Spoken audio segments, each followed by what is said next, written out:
Asus is all set to launch its second generation Asus ROG phone in China on 23rd July, and we have some highlighting features to share with you, so stay tuned and I will see you right after this.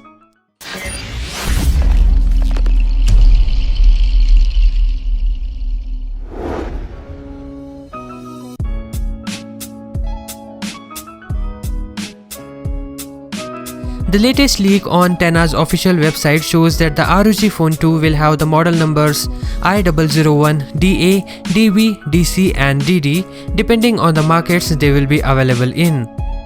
If we take a look at the design, there will be some noticeable improvements including smaller bezels than its previous generation. Although there will be some bezel, as this will feature dual stereo speakers.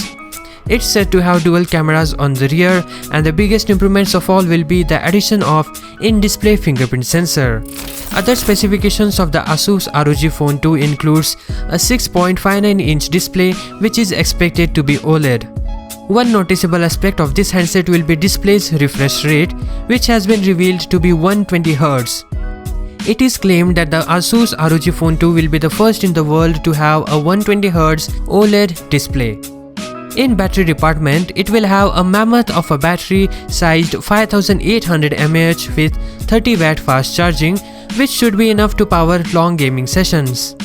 Another reason for this massive battery will be its 120Hz refresh rate, which consumes immense battery, so certainly it requires a huge battery. Anyways, they might include a variable refresh rate setting to save more battery. And all of that will be powered by Snapdragon's latest processor, Snapdragon 855 Plus, which is an improvement over Snapdragon 855. To know more about this processor, click on that I button. On the rear side, there is said to be a dual camera setup and no triple cameras.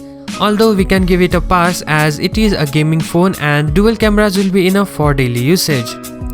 So judging by whatever information we have, it looks like ROG Phone 2 will be a massive hit. So until further leaks, subscribe to my channel. See you next time. Peace out.